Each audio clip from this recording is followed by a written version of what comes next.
Thanks so much. Okay, is this working? Yes. Yeah, thanks for coming so early. And this is the moment where you thank the organizers, but really like Lincoln, she said thanks for putting this together. And also the editors, it was also last night, it was almost like being hosted by a family of people. And I have honestly changed my perception of the author and like editor relationship, and like gained a bit. So the main new insight was that the editors are actually very engaged in the content that you're presenting and not just negotiating people, which I honestly didn't know like that before. Okay, cool. What I want to do with you today is different from most of the things we've heard so far, and slightly similar to a talk we had in yesterday's afternoon session about the randomization of features. So it's not so much about using machine learning techniques for physics or using physics techniques to improve machine learning, but it's to do machine learning with physics, so with physical hardware. And the physical hardware that I'm considering is our quantum computers. And I actually added a couple of slides just because I realized there's a bit of a fuzzy idea of what's actually happening in the quantum computing community. So I want to like also update you, or use this to update you on these developments a little bit. Yes. About my background quickly, because lots of people, even from our own home institute, they're quite confused at the moment. So I'm working basically like between industry and academia. So I'm having a postdoc at the University of KwaZulu-Natal in Durban. And at the same time, I'm working for a quantum computing startup, Xanadu, that does like photonic quantum computing, and they sit in Toronto. So after here, I will actually like go and visit them. Let me just quickly check if okay, this is working. And if you want to know more, and this is also a little bit of an advert, obviously there's a book coming out. This is a very bad Photoshop. It looks very similar to this though. That's kind of based on the last couple of years of research into like doing supervised learning with quantum computers, and it's kind of at the moment, so it's published I think this month or last month, and at the moment you publish these things, they're almost outdated because this field is massively expanding. So like we're already working on the second version basically. And second, and then I'll stop the advertisement, there's actually a conference coming up in November if you're interested in these topics. Okay, so let me motivate actually from which viewpoint I'm like thinking about this idea of using hardware, physics and quantum hardware to actually do machine learning. You can say that the first generation of quantum devices is here, and I don't want to insult your intelligence by like showing like, I think Gartner is like some kind of like consulting company, but this hype cycle is all over the internet, and it shows you like kind of the idea of how emerging technologies go through a cycle of like being hyped, then reaching like a summit at some stage, and then plummeting in like the interest of people, and then reaching a kind of an engineering plateau of like being developed. And what you can't see probably because it's too small is that machine learning is up here, so it might just fall overboard. Just wondering if there's deep learning. Yeah, deep learning is also up here. And here this little dot is actually quantum computing, so it's kind of catching up. And it's yellow, and in this chart what they mean by yellow means it might be more 10 years or more for the technology to be actually ready. And so the background of my research is very much like quantum machine learning, so basically like connecting those two dots a little bit. So this is not only like some consulting companies picking up on quantum computing, and this is a trend literally in the last couple of years that is getting stronger and stronger, but almost every big company that has something to do with IT, or even not IT but investment or consulting, is at the moment interested in these quantum technologies. So it's a big hype, and it's interesting also as a researcher to see from maybe 4 or 5 years ago, if you asked me, I thought this was, this interesting research topic, but it's still a bit of a scam, this won't never happen. Meanwhile, in most of the IT companies or in the industrial world, this was already quite prepared. And then in the last like 1 or 2 years, all of a sudden things happened really. And so what you see here, so I went basically through the list of Wikipedia on like people involved in quantum computing, and then added a couple of those that I know about. And on the left, you see really like the people who kind of are building a quantum computer, or companies that have quantum computing experts hired. And on the right, I call them more partners, are maybe some companies who are now starting to hire people who have expertise in this or partner with labs. And some of the biggest players in industry are Google, Microsoft, and IBM. They have been like on board for a long time. Intel came, I think, a little bit later. And then up here you see a lot of like startups. And if you look at, I think there are probably around 50 or 60 quantum computing startups that have kind of like happened in the last like 1 or 2 years. And Xanadu, so this one's mine. And so this is just to give you a bit of a background also. So these companies, at least the ones that, not all of them do hardware, so not all of them are building quantum computers. Many of them are doing both, hardware and software. But those of them who do hardware, and hang on, I have to apologize, this is out of like a bit of a business talk from Xanadu, and like you see like the confidential, and our approach is obviously the biggest and has the most pros and stuff like that. But what I actually want to say with this slide is that there are different technology platforms that are tested at the moment, and you must not judge so much the current speed. So I was thinking yesterday of the metaphor of that this game is almost like a triathlon, and some of the technologies are very good at the first part. I don't know what's the first part in a triathlon, swimming or whatever. Does anyone know? Well, I guess. And so the ones that are very, very good at the first like kind of discipline are the superconducting circuits, and you know that like IBM, Google, Rigetti, they have like superconducting, they already have like these qubits in the lab, like of up to like 60, 70 at the moment. And the other technologies are kind of feeling like they are a little bit behind, and photonics is actually included in that, in terms of they don't have the hardware yet in the cloud, or like you don't have access to it. And the reason is that some of the other hardwares are still worth developing, because it might very well happen, and this is basically what they put their money onto, is that in the next game, which is like to develop the technology to scale to a size where we have error correction in these devices, we might very well see that like actually the ones that are not really ready yet are catching up. And I'm thinking, for example, especially about Microsoft, who are developing a technology like topological qubits, that where even one qubit is very, very hard to find in physics yet. I mean, imagine like those guys already have like 60 qubits, and there's another hardware developed where you don't even have one. But yeah, this is vastly changing. And photonics just, so it's a bit the ugly duckling. So there was a paper calling it the ugly duckling of quantum computing, because there are few investments. Like I think if you look overall, although this is picking up a little bit, but it has a couple of big advantages, and some of them are, well, let me mention two. One of them is it works at room temperature, so you don't have to like cool everything down to like, well, some millikelvin. And a lot of these technologies are already developed in nanophotonics. And the second advantage that I thought was a big disadvantage, because is that the mathematical description of these systems is slightly different. You call it continuous variable systems, and I go a little bit into this, and I thought this is much harder maths, and I thought like, oh my gosh, now I have to like learn all these things. But I start really realizing that there's a lot of resources actually to do new things and different things in these types of systems. Okay, so much for the background. I actually put this in last night just because I realized maybe that it might be of interest for the audience. And all of you can already like run experiments on a quantum computer. How many of you know the IBM quantum experience? I was surprised that not, yeah, okay, cool. So half.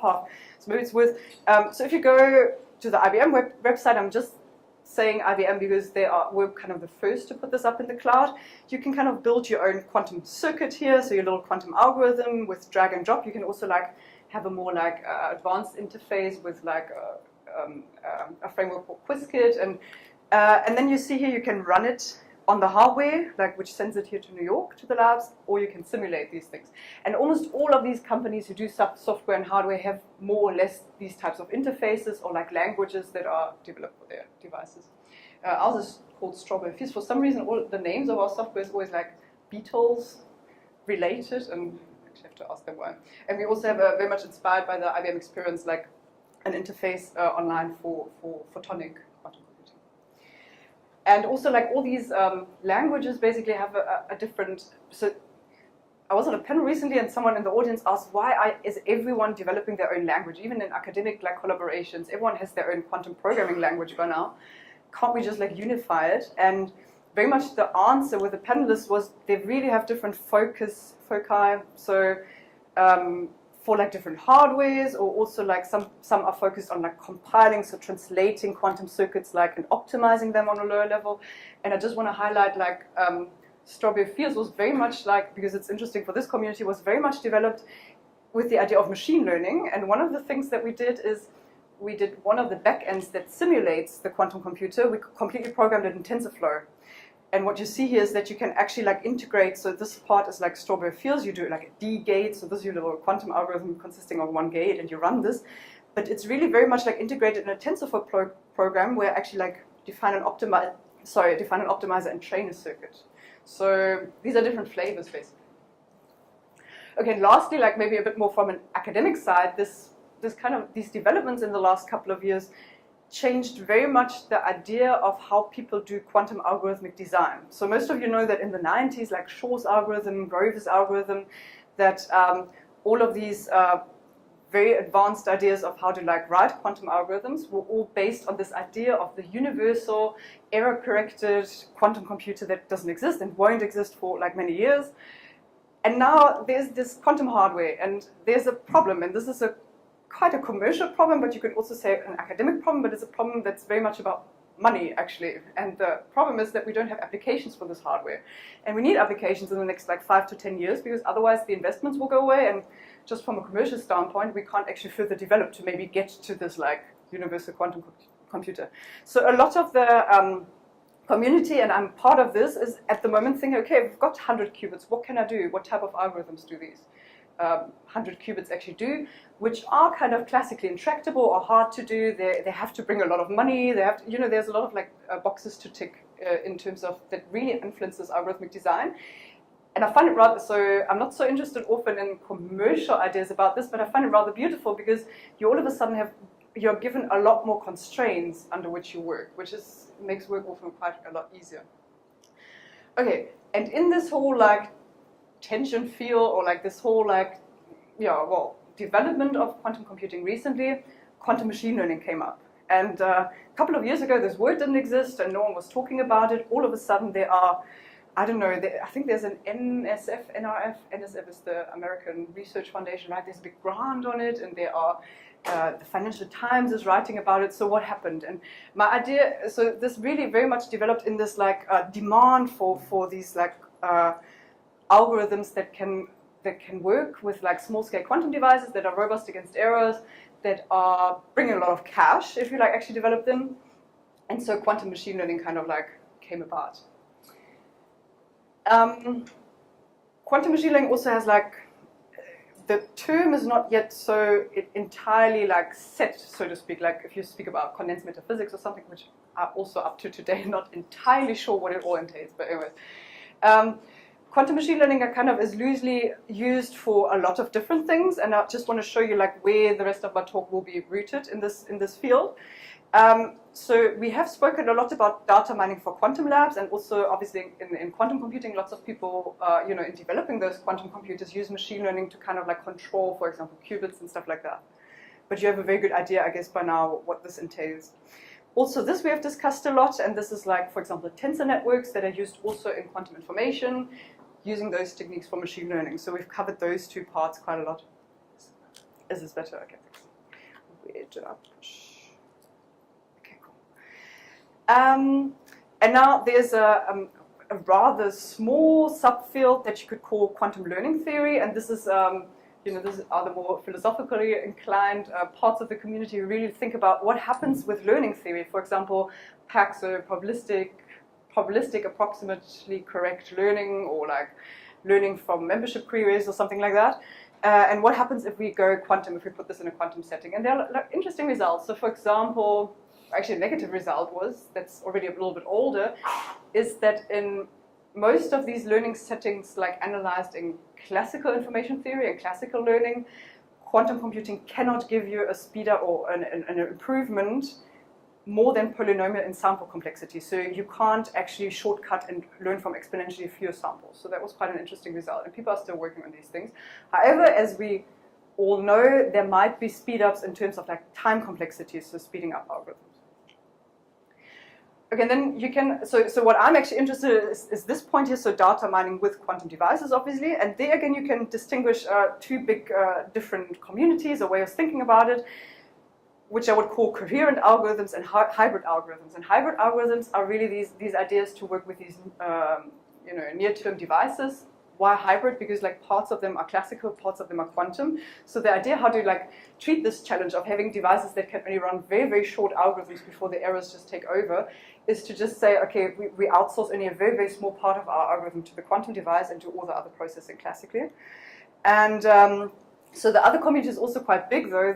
if you heard about like HHL, like these linear systems algorithms and stuff like that, that's very much happening here, where you say, okay, if we had this big quantum computer, what could happen? I started to get I've also worked in this field, but I'm starting to get a little bit critical of this field because I feel there's not much machine learning happening. It's basically just, okay, a machine learning algorithm can have a matrix inversion problem, so let's outsource this to a quantum computer. But I feel you can do this in lots of cases with minimal ideas about machine learning. This is a very personal opinion, and I hope very soon maybe there will be algorithms that are a bit more mindful of the specificity of like actually the learning field. Anyways, so, and in the hybrid field, and this is also just to like reduce my work a little bit, you can say you can use the quantum technologies for training or for inference. So you can actually so for example, the training example, what was very famous was that samples from the D-Wave device, it's like kind of a spin system, so you get samples like binary strings out of it. You can assume they are like approximately sampled from a Gibbs distribution, and samples from a Gibbs distribution are very useful for the training of Boltzmann machines. So this is kind of like entering here. And so I'm like very much interested in this part where you say like, okay, how can we use these machines to actually, implement machine learning models or actually define new machine learning models. Cool. And then lastly, and I know this is a very long motivation, but I thought this is probably the most interesting part, and then it gets a little bit deeper. These quantum technologies can enter actually at very different levels, and this is an idea I don't think anyone really explored this, but I was thinking with a colleague a lot about it, and we wrote a blog post, and we actually thought that maybe one day it's not so much about quantum algorithms, but it's literally that quantum devices will be somewhere in the whole like toolbox of AI accelerators and hardware, because most of you know that AI is increasingly not only done with GPUs and CPUs, but companies like develop like these ASICs, these very special purpose devices, for example, tensor processing units from Google that only can do matrix multiplication and actually at a very low precision rate. I think the precision rate of the numbers that they multiply is something like 4 bits or like 8 bits. And maybe quantum devices will one day not do anything very intelligent, but literally just this one operation that they're good at. But obviously there are tricky things to sort out, for example, the interface, how to encode information in these devices and how to read it out and stuff like that. And maybe one day like quantum processing units will like appear here, but that's probably a bit more in the future. A lot of ideas are also like, you have a quantum algorithm, like a machine learning algorithm, like a neural network. Maybe one of the parts of the processing can be done by a quantum device. So what happens if you've got a neural network? You kind of have a very, very shallow, you've got a very small like hidden layer somewhere, and kind of you feed this, you do some quantum processing in this layer. What happens there? This is an idea, and actually it's also like with one of the editors in this room. I actually just sent an email because, so we submitted this idea and then actually didn't even pass the editorial stage. Then we argued a little bit that this might be actually quite interesting, and then so it came back and it's sitting now kind of with us. But, and we're not the only, funny enough, like, so this idea was kind of put on the archive, and 1 month later, like, the big IBM group all of a sudden put almost the same idea on the archive, which was totally, like, wonderful, no? Because it means there's really something in the air at the moment. And these developments happen at the moment at a monthly time scale, so you have to be actually quite fast. But I guess also it's just the more the better, actually, because there are questions that are very difficult to answer, so this is quite cool. So what's this idea about? Many of you know kernel methods, and the idea of kernels is that you compute a similarity measure of your data points, and then you throw it basically into like something like a support vector machine or Gaussian process, so like a machine learning method that kind of like can process these kernels and do machine learning with those. And now, it sounds like a trivia idea, but if you go into the mathematics and also a little bit into the small history of machine learning, quantum machine learning, one of the ideas is to make the quantum device just compute these kernels. If you're in kernel methods, you know that one way to mathematically view them is that they actually map these kernels. You can express them as if you map your input data into a high dimensional space, and then you compute inner products. And then there's this insight that actually quantum computers do exactly the same thing, right? If you have a quantum algorithm that's dependent on a couple of knobs or gates, it basically maps information into an exponentially large Hilbert space, and in CV systems, so the photonic systems, in an infinite dimensional Hilbert space. And then you can very easily compute inner products on a quantum computer. Actually not trivially easy, but like there's a very small like routine that you can use to do that. So if quantum computers doesn't matter which one you have, are automatically doing this feature map.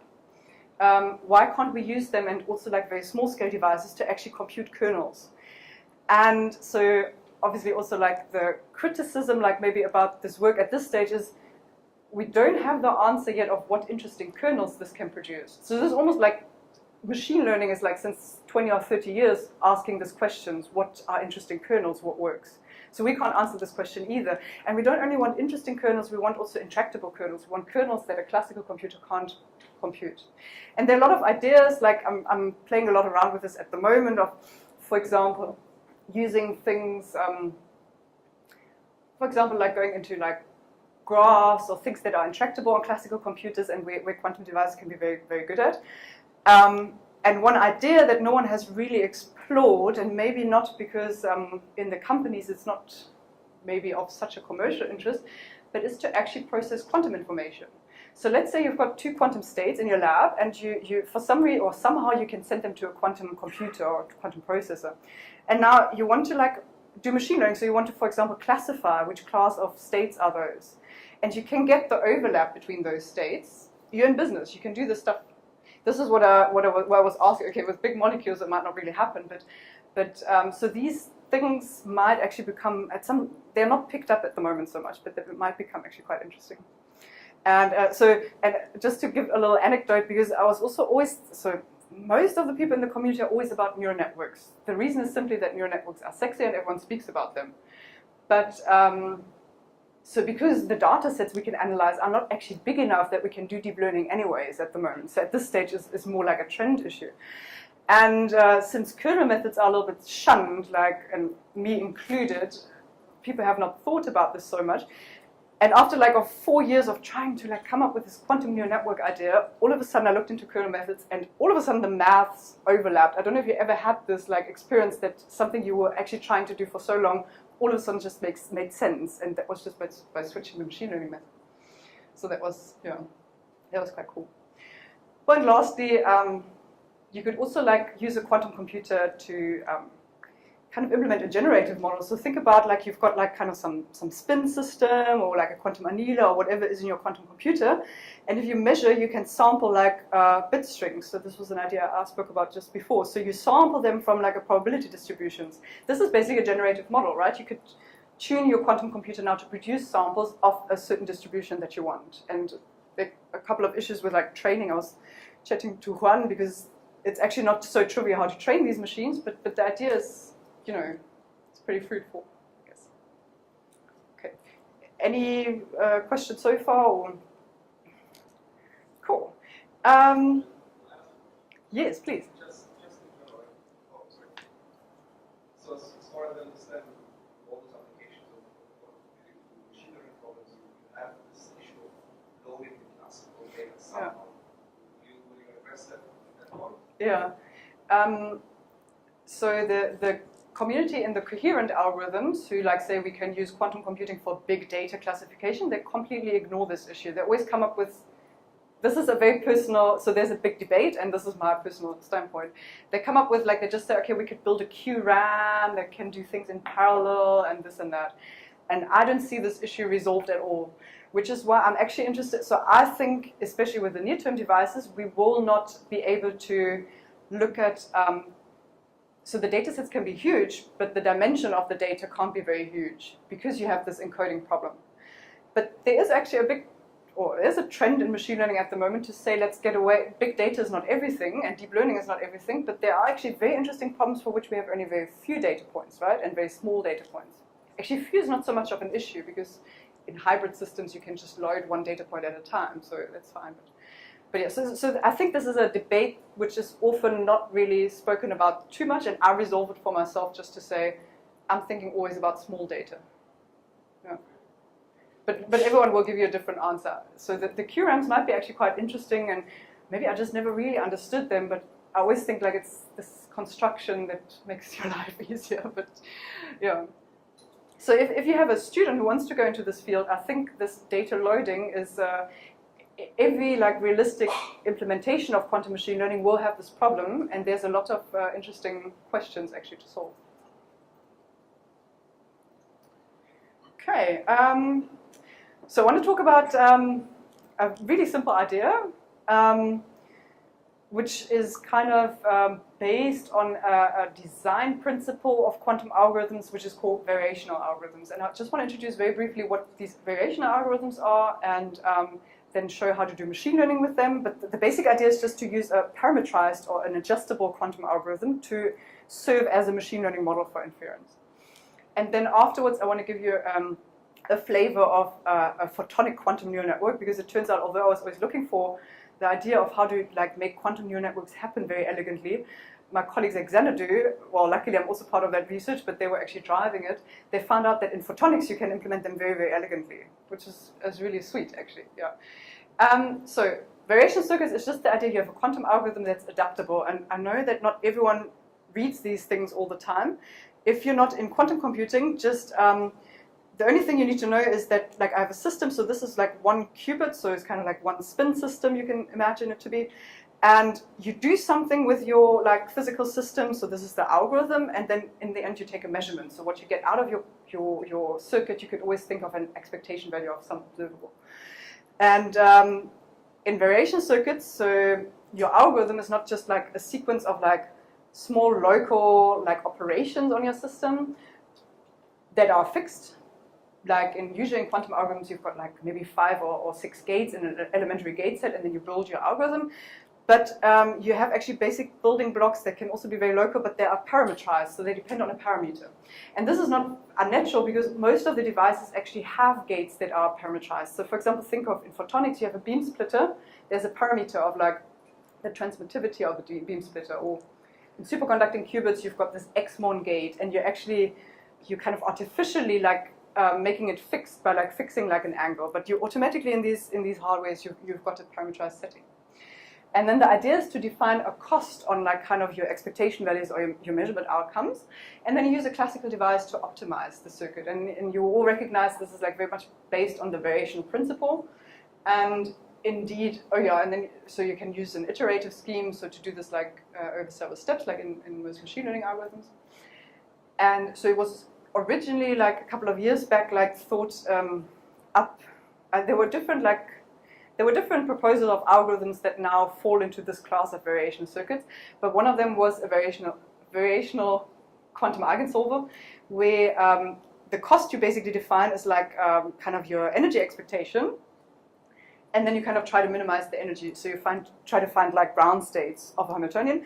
And the nice idea is that, so it's actually not so easy in a quantum device. You can just say, okay, measure the Hamiltonian, measure the expectation of the Hamiltonian. But many Hamiltonians actually can be decomposed into Pauli operators, which are relatively easy to measure on quantum devices. So, and then you can reconstruct your energy expectation on a classical device. So that's the little feature. So this is one of the ideas how they became quite important, maybe also more in quantum chemistry. And then in recent years, people have thought, okay, these variation circuits look as such already a little bit well, at least optimization. Why don't we make them look like machine learning or learning algorithms? So we're now kind of investigating how you can learn with those.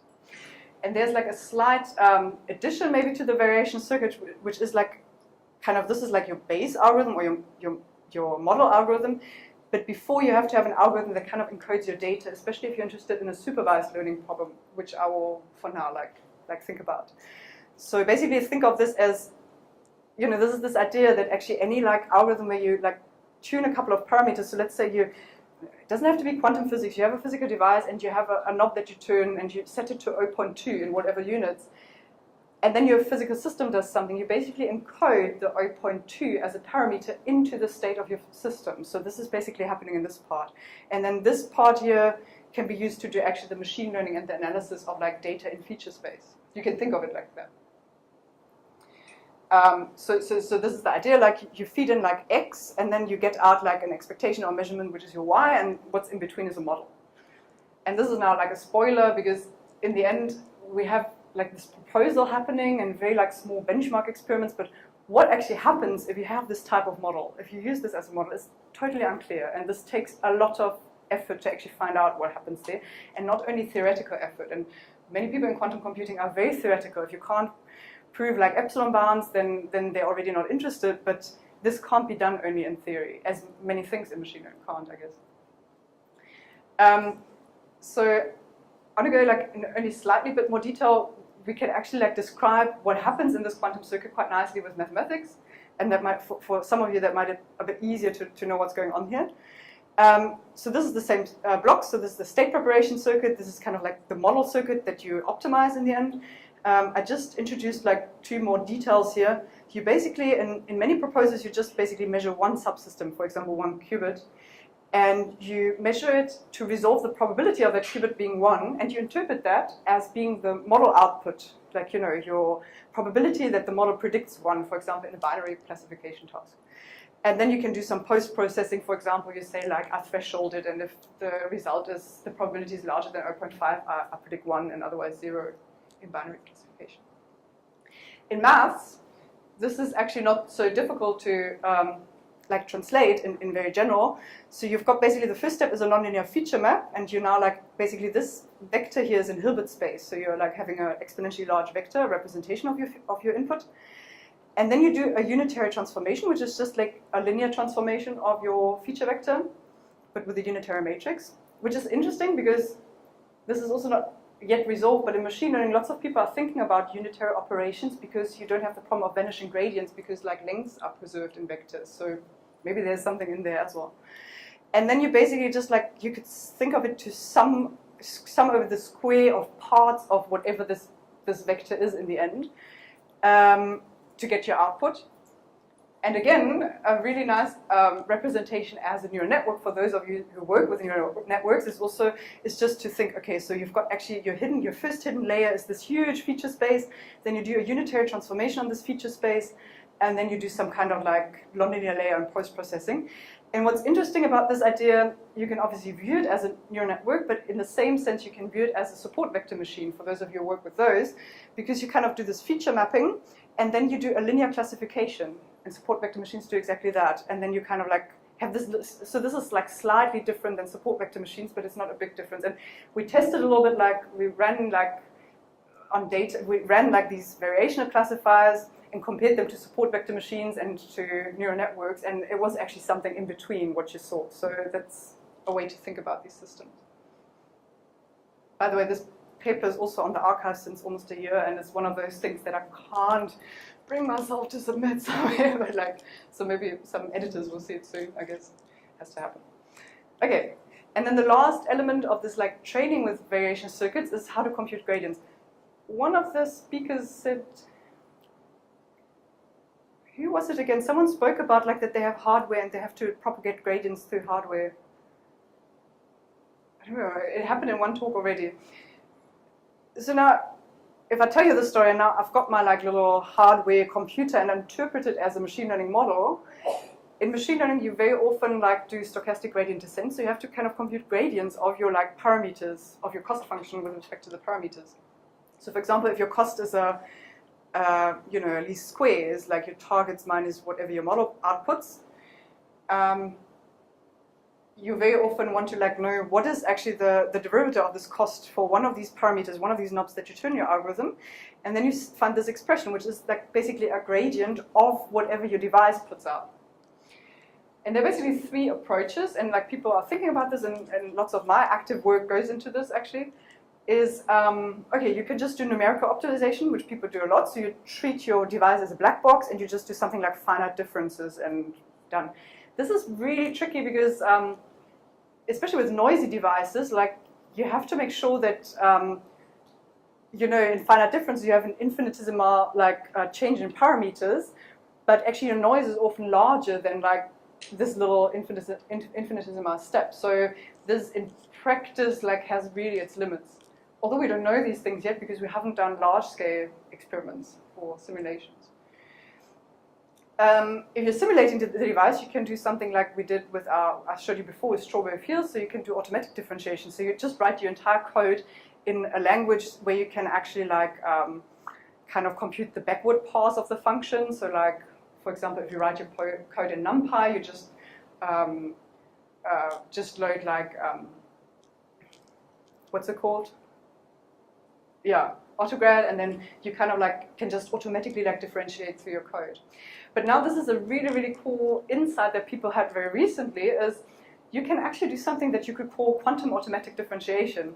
And the idea is that they figured out that these gradients, you can estimate them by basically running your, well, there are different schemes, and usually you take like some kind of linear combinations of outputs from your quantum device if you change the parameters slightly. So what you see here is like instead of theta, I've got like some phi, and here's some other phi dash. So to be a bit more precise, what happens, you can, if you want the gradient of a quantum algorithm, you run the same quantum algorithm, but you insert one single qubit gate with a certain parameter, and then you like run the same thing again, but you insert another single qubit gate with a slightly different parameter, and the difference between the two, and maybe there's some normalization, gives you the gradient, which is immense, right? Because this means now that whatever quantum algorithm you have, you can kind of plug it into a big hybrid scheme. You push the button and you get like gradients of this thing, so you can really optimize. So that's very cool. Okay, lastly, this is not very long, just have 10 minutes or something. Yeah, cool. Is this like what is said, this idea of actually building a quantum neural network and finding that photonics does it very, very elegantly. And so already quantum computing might not be very familiar to most of you. If I now go into continuous variable quantum computing, it's a big nightmare. So please bear with me that I'm a little bit superficial in this, and I want you just to get the idea, basically. So starting again with my quantum device, if I now don't have qubits here, but something that are called Q-modes, so in photonics, like a qubit will be replaced with like a mode of the electromagnetic field, I can actually like identify my variation circuit with kind of an optical chip. So we're talking nanophotonics, so you see the optical setups in the lab, but you can compress them obviously on a little chip, then we call it nanophotonics. And the idea is that here you have basically like, think about it as laser beams coming in, and then there are different things happening with these laser beams, and these are like operations that like in quantum optics are common. Some of them are not really developed yet, so for example the squeezing is something we're working on very hard. But so this is basically your quantum algorithm. And now, as it happens, is that if you use a certain like sequence of these optics operations, what you're doing is exactly what you do in a layer of a neural network. So basically, like this first part here, the displacement, you can interpret as like encoding a vector into the input layer. Then like interferometers are orthogonal matrices, and squeezing is like something like a diagonal matrix, and these together give you the weight matrix multiplication. And then you can do different nonlinearities, and it turns out, and we showed in this paper here, that you can actually, you can even implement nonlinearities that look very much like activation functions, or you can do something super crazy. And then in the end, you kind of measure. In that case, we often use homodyne measurements, but okay, I'll get into this. But basically what I want to say is that your optics chip can process information exactly in the same way that a neural network does. And that as such already has a couple of like interesting advantages, because you can do neural networks with the speed of light. And this is actually something in the classical computation and optics community people have done. So like this was very much like also what inspired our proposal. Is a year ago, I think it's an MIT group like England and those, have had like a very similar idea, but just the details of their implementation are slightly different. For example, they don't use squeezing for the diagonal matrix, which is like an operation like from a quantum optics lab. But so what they did, basically, they encoded like information into the amplitude of an electromagnetic field, and then like they did interferometers, and like they kind of the nonlinearity they hacked a little bit by like kind of, I think they did something like with electrical pulse there, or like electrical interference, and then they kind of like measured again the amplitude of the light, and they could show that they can classify vowels, so they can do vowel recognition, which is like kind of some part of speech recognition, which was quite sweet. So that's the idea. However, we are processing quantum information, and this is what makes it interesting now for the quantum computing community.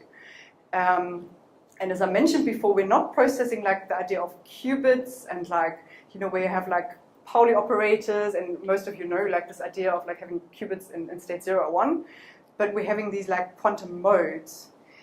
And lastly, because I thought like maybe it's nice to go a slight step deeper into like how information is actually represented on this like optical chip or in this optical quantum neural network, I want to go through these like operations again in what you would call the state space representation.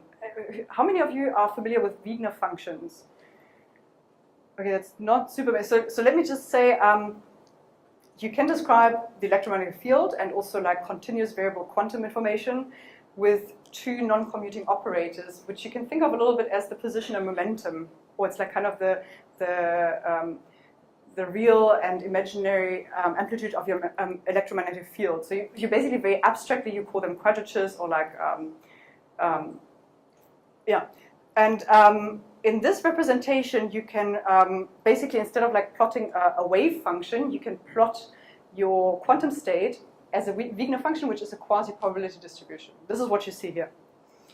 And the vacuum state, so if I don't have any like excitation in my field, would look like this. This is all you need to know if you have never heard of Wigner functions, and the others will know what's happening. And what you will see directly is like you can, in the vacuum, you can actually describe your Wigner function. It's actually a Gaussian.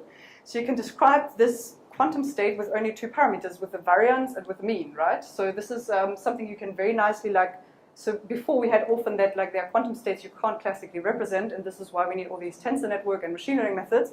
But here you're actually on the safe side, you can actually really very nicely like simulate this classically. And now the input encoding basically just shifts this Gaussian. So basically if x is 0.5, it shifts it, you can say, by this factor of 0.5. Beam splitters kind of like work on like two modes, so they kind of interfere those two modes. Then rotation kind of rotates this Gaussian. Squeezing squeezes this Gaussian, so basically like shrinks the variance in like either the p or the x quadrature. And then this nonlinearity is actually quite nice because you can plug in different things, and these nonlinear operations are something that's not there in an optics lab yet. So this is like something that we hacked a little bit like in the simulations. But the idea is, for example, what people discuss is like a cubic phase gate, which does something like this to the state, and you immediately see the state loses its Gaussian shape. So now you can't describe it very easily classically anymore. So you get kicked out of the space that you can classically simulate by these nonlinearities. Or this is a Kerr nonlinearity. So the state, this is like something very interesting happening to your quantum information there. That's what I'm trying to say. And then as measurement, homodyne measurements, you actually project onto these X eigenstates. So this is like how you can imagine this to be. Yes, and then lastly, I will finish with that so we're kind of like currently thinking what we maybe should have focused more on is like benchmarking a type of quantum neural network that is very similar to like a classical neural network with like the ones where I plug in like really crazy nonlinearities here and make this whole thing like being really like quantum processing that I can't even simulate classically anymore. But most of our simulations so far like focused on actually like really the quantum information aspect. So I plug in this like crazy nonlinearity and see what happens. And what this shows is basically like just the warm-up idea is like if I have a function and I have like these red dots which are noisy samples of that function, can I actually predict can I predict this function, which is like the blue dots. So basically I put in like these red dots here and get like an answer, and I train this like quantum neural network so that it basically like predicts exactly where this function lies. So it's something like function fitting but with noise. So there's some aspect of generalization here, however this turns out. Kind of like looked at it with different like optimizers in the simulation type, and saw that we need like 6 of those layers, of these quantum layers that I described before. And this is like, so the warm-up task seems to work very nice. And then we do other things, and some of them are, for example, there's a credit card data set that shows you like transactions of credit card data. And basically what we did here, we used a classical neural network and then plugged the last layer of the classical neural network into basically gate parameters of our quantum neural network. And then we had more layers that we kind of trained. And you can see here that you have a very like favorable outcome. What you want in this credit card data set is always that this quadrant here is very low, because these are where you predict it's general, but it's actually fraudulent. So these are the people that can trick you. And that worked very nicely, and also like all in like very similar to like the classical methods. But again, these are simple benchmarks, so this shouldn't like impress you too much. It's basically just a sanity check. And then, so what I really like is this idea of like using this neural network as a generative model. So what we did here is, this is your probability distribution over photons. So it's a tube, so it's a square lattice. So this kind of like little field here, if it's very light, it means there's a high probability of having 0 photons in the one mode and 0 photons in the second mode. And like this one here is the probability of having 0 photons in the one mode and 3 photons in the second mode.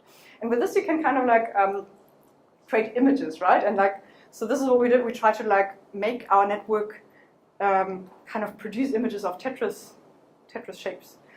And this is a very unnatural thing for optical systems to do, because the probability distributions usually look completely different. And what we had to do, we kind of like looked at only like part of the space and had something like a latent space or a hidden parameter space, hidden variable space that could do whatever it wanted to, so that in this like small part of like your density, how do you say, your probability function in the output, you actually could realize whatever you wanted to. So this is also like just to get a grip on it. Okay.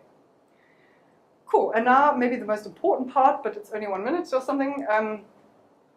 Open questions. Almost everything is open. So this is why it's a very strange field at the moment, where we're really at this point of sourcing ideas of what to do in a very desperate state, and some people think.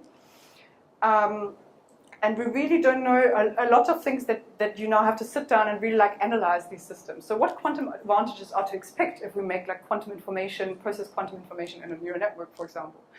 What are good circuit architectures? So most people literally just choose one and stick to this, and there's hardly any studies that actually compares what gates can actually put there, because they define the ansatz of functions that you can actually like, as a hypothesis that you can actually like fit with this device.